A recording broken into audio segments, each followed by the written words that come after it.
अड्डे वालों को 300 रुपए दो और रिक्शा चिंची हवा में उड़ाओ। कराची में ट्रैफिक हादसात मामूल बन चुके हैं, जिसकी बड़ी वजह बगैर लाइसेंस और कम उम्री में रिक्शा और चिंची चलाना है।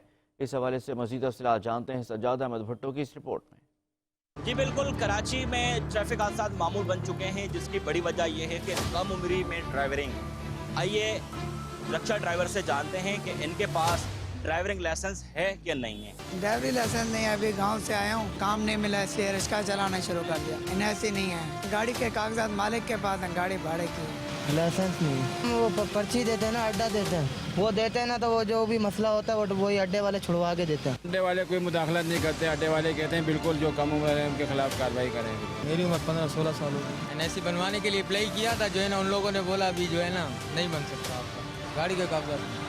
अड्डे वाला 230 रुपये लेता है। रोजी करो, हम घूमने फिर रहे हैं इधर, रोजी कर रहे हैं अपनी, और क्या। हमारी उम्र 16 साल, कोई चाय भी नहीं है। 230 दो छुड़ाओ, इधर से भगाओ गाड़ी को। कानून की पासदारी करना हर शहरी का फर्ज है, लेकिन यहाँ पे तो गंगा ही उल्टी बह रही है। रिक्शा ड्राइवरों के पास ना तो रिक्शे के कागजात हैं, ना ही ड्राइविंग लाइसेंस।